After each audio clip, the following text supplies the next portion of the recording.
I'm back in my lounge. It's been a long time since I've done one of these videos, and I thought I would go through, because it's changed a lot, what I sort of carry around with in my camera bag most of the time. I have quite a few things that stay at home and only come out for specific jobs or trips, but this stuff is pretty much what I carry most of the time. Right. This is my backpack. Still using a douche bag. I think I had one of those in the last videos. And basically inside we have an f-stop. Right, so let's put this down here.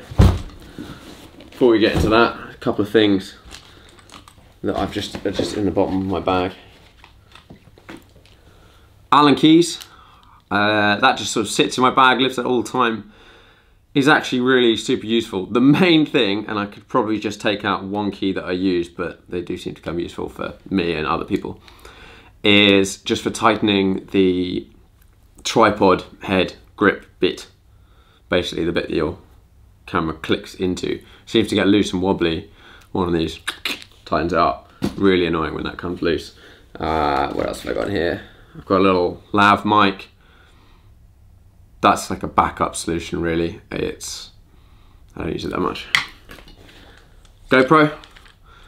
Carry these around for video stuff. You just sort of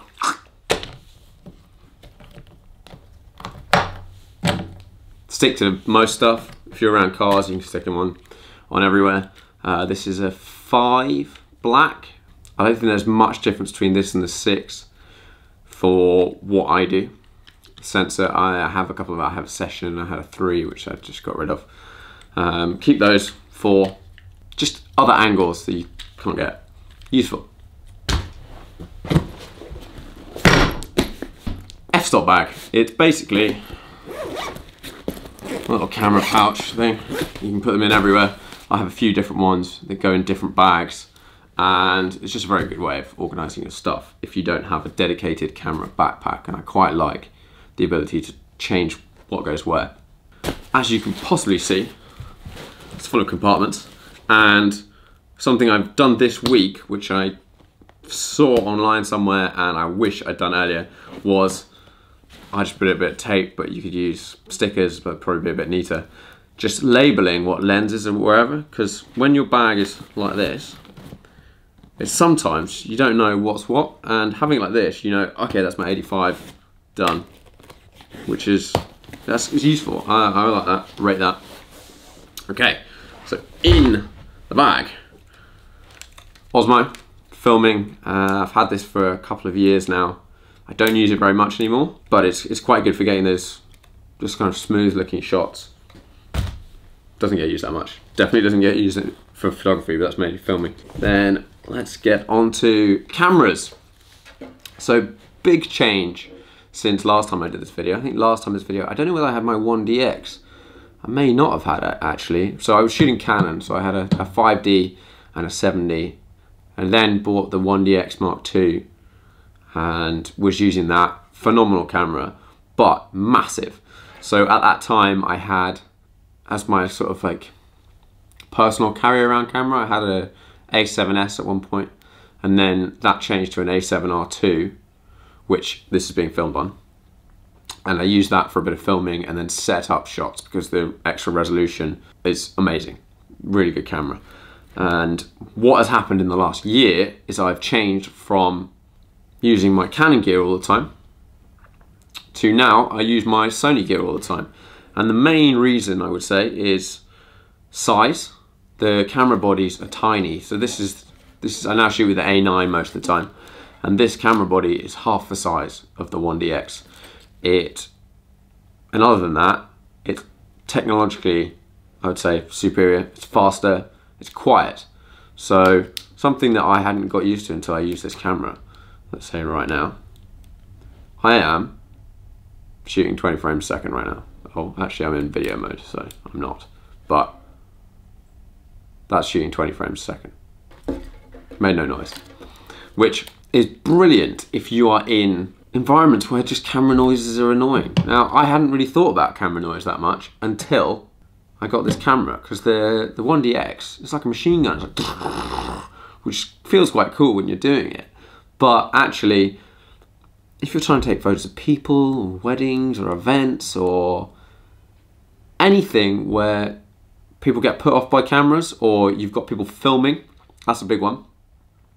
If you're standing next to someone who's filming and then you start reeling off a lot of shots, it ruins their video. And my friends of mine who shoot YouTube videos get really annoyed if I was standing next to them and shooting photos and they'd basically go and stand somewhere else. So now we can chat. I have taped up the names just because I travel to lots of places and this is a really expensive camera. And it's just quite nice not to have that written, because I get asked quite a lot what camera I'm shooting, and you know, lots of people think I've got an A7 or something, and it's quite nice for people not necessarily to know. For me, it's a tool, it's a really good one, but I don't necessarily want to talk about. I love cameras, and I do like talking about cameras all the time, but I don't want to talk to everybody all the time about what camera they're using. You know, just get on with it. On the bottom of my, I have all these mounts. Some people use L brackets. I personally don't shoot that much vertical on a tripod, so I don't have L brackets. It's something I might change in the future. And then I've changed the mount here.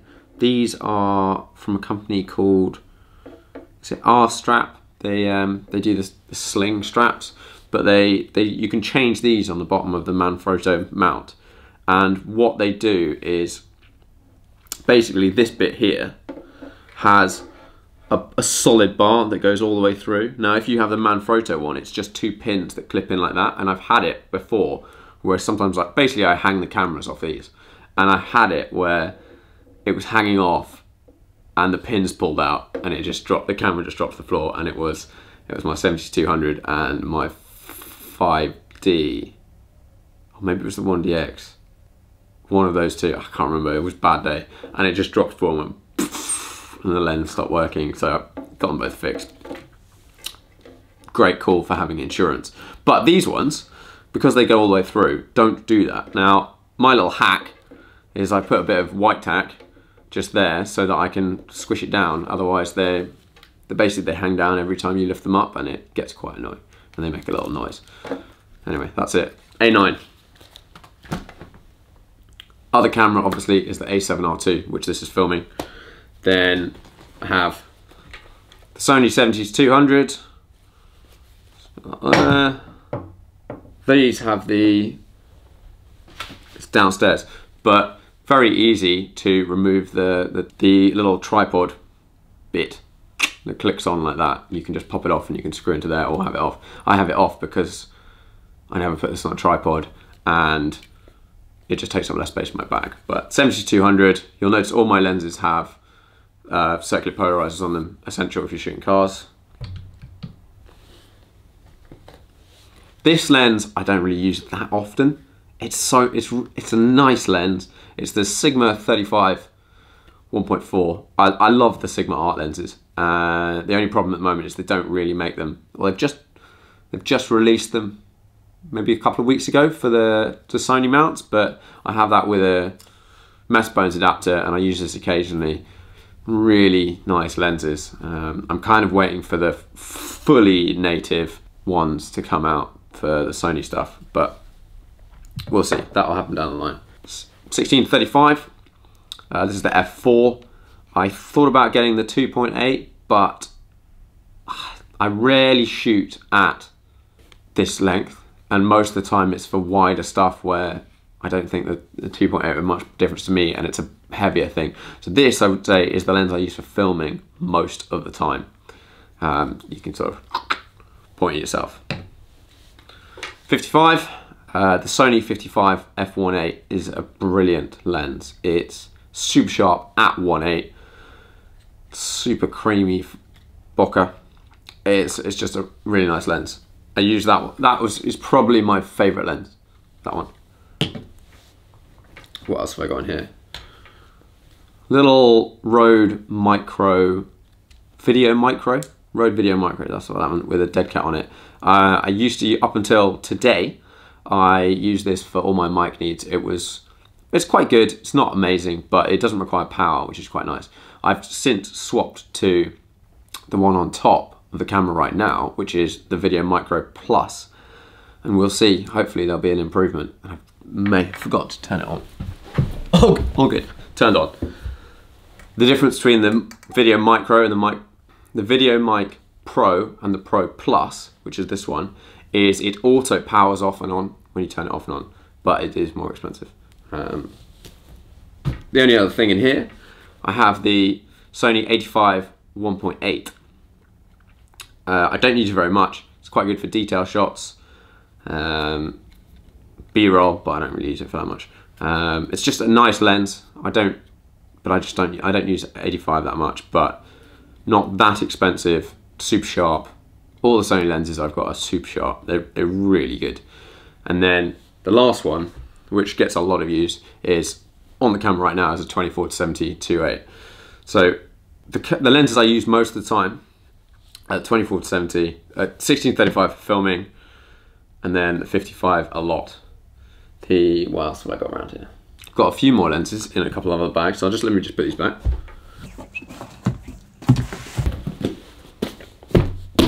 I have tons of these sorts of things, so little pouches and stuff. So this is a Tenba one. I can't remember which one it is. I have a few little Tenba bags, just sort of for putting things in. This one I use all the time, and what I normally do is I have the A9 in here with a couple of lenses, and then that's what I carry around. But at the moment I just put a couple of things that I normally bring with me around. I've got a little 35 2.8.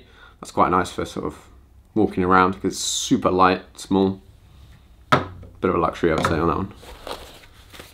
This is a little pouch. It's got my filters and stuff in it. Now, hang on. Here I have, this is an ND3. Now, this is like super dark. Can't see through that one. So if you want to turn water silky smooth, you basically get one of these. The only problem you may have, and little point for using these things, is I can't see through that. So if you're trying to focus on something, you need to focus, like manually focus on whatever it is, some sort of landscape type thing, before you put this on. Otherwise, you're going to have problems. That's just a little top tip. This is one that's slightly less dark, so doesn't knock out quite so much light. The idea behind these is to slow your shutter speed down so you can get more blur in the background and water and stuff like that. The only other thing I've got in here is a couple of these. These are just little bits of metal rings, adapters. So I bought the filters in the largest size of lens that I own, so 82mm, and then I just adapt them down to whatever lens I'm using at the moment. So I think I have them all the way down to 55, or at least to my 16-35, that size. So I can use them, the big one, on all of them rather than have to buy separate ones. That's quite useful.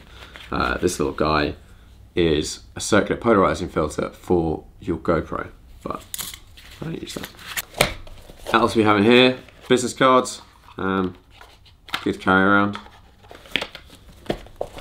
Sunglasses, these are quite neat little fold-up ones. I always use polarizing sunglasses just because I like that look, and when you're driving it's so much nicer to have polarized sunglasses. For shooting photos it's not great because if you've got a polarized lens on the front of the camera and you're looking through a polarized lens at the back, it messes up the polarization that you can see. So technically for photography you should have unpolarized lenses so you can see properly. What else have I got in here? Some lens caps. It's like the world's smallest tripod. Just sits on the bottom of your camera. It's the Manfrotto Pocket, and you just screw it into the bottom of your camera and then it sits. So if I was walking around and I thought I might want to do some long exposures or something, I might just put this on the bottom of the camera. Basically it's the same size as the tripod mount, and then you can just pop it up, angle it whichever way you like. It's a cool little thing, that I like that. This guy, This is by a company called Aperture, and it's just a little video light. Now, where is it? There you go. It's quite bright, and it's tiny, charged by USB. Useful. Now, on to my favourite camera. This is another little timber bag. I'll try and just get the right thing for the right size. Now in here we have my Maverick. I've got a spare battery and a DJI Maverick Pro. And tucked in here I have some spare rotors. This is amazing. I love it. My favourite camera, I think, pretty much. I love flying drones. You just get a really different perspective on stuff, and just something that's just a bit different. I think they're a bit controversial in the sense that they're quite loud, and people don't necessarily like you flying them, but the photos are awesome. I have a little polarized filter on mine, which I had to try a few different ones. This one's by a company called Freewell, until I found one that didn't interfere with the camera. So that is my Mavic, and I've just got a spare battery.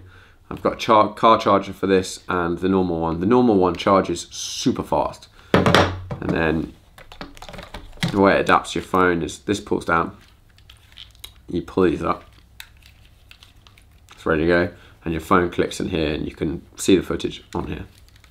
But that is, in my opinion, the best one at the moment. They've just made a smaller one. I haven't tried it out. If it's good, I may change to that. I think quality-wise, it's very similar to this, and I expect one of the things the controller's got is you can unscrew these guys, which, considering how often I put this down like that, it'd be quite nice to be able to take those off. I suspect they're going to replace the Mavic Pro pretty soon, and hopefully they'll make the camera a bit better. But it's awesome. What else? Tripods. I have Manfrotto tripods, just because I've had them for a while. I've got the carbon fibre ones. They're a little bit lighter, not actually tons lighter. I'm always looking for the lightest stuff I can get away with without spending too much money. So I don't know, maybe at some point I'll change these, but I just bought another tripod head for this one. The tripod that the camera's sitting on right now is a bigger one. I think it's the 55, it's like this sort of size, and goes to 180, it's quite tall. But it's got a massive ball head on it. I shoot with ball heads just because they're very easy to adjust. Not very good for filming, I wouldn't film one, but for photography versus the ones you have to undo stuff, you just crank it, set it, forget it, done. But I just bought a smaller ball head for my second tripod, just so it'd be a bit lighter. So I used to just swap them in between the two. Well, that's my tripod. I now carry this one around most of the time, whereas I used to carry the big one, just because I find I can do pretty much everything with this one, but it's smaller, it fits in luggage. The bigger one I couldn't fit in most of my luggage because it was too long. But yeah, other than that, I use these, they're great. What else have I got lying around? I still have my 5D. Now, the only reason I've still got this is Sony haven't quite released long lenses, and when I knew I was going to make this video today, actually, I went and got this camera out, and I haven't used it in 6 months. I lent it to someone to shoot some photos with. It takes amazing photos, brilliant, but it just feels so old school now. And I kept it so that I could use it with long lenses if I was at the track or something like that with a big 400, because the Canons are the best at that at the moment. But Sony is coming out with a 400 very soon, and I think what I should actually do is just, if I'm renting a big lens, I should just rent a camera, because it's not that much extra to rent a camera, and I could get the money back out of this one and sell this lens. So it's been good, but time to go. This guy. If I'm going in a car on a short trip and I'm not taking any lights, I'll take this. Now, this is an ice light. It's basically being left on, so I can't turn it on. It got dropped, and I need to tape this up, but works really well. Basically, this is a really light LED light that is quite soft, and you can use it for detail shots, you can use it for video stuff moving, you can do long exposures in light cars. It's kind of a cool little thing. They're quite expensive. I think they were a couple of £100. They may have come down now. There's lots of sorts of things that are similar. That's just the ice light. I don't use it very often, but when I do, it's great. The continuous light source is awesome. For flash, I have an Elinchrom Quadra system, which is like a small little battery pack. It's downstairs somewhere, and use that with flashes. But that's basically all my gear. So major change has just been, I had loads of Canon gear, and I now have quite a lot of Sony gear, and I'm super happy with it. That's it. Thanks for watching.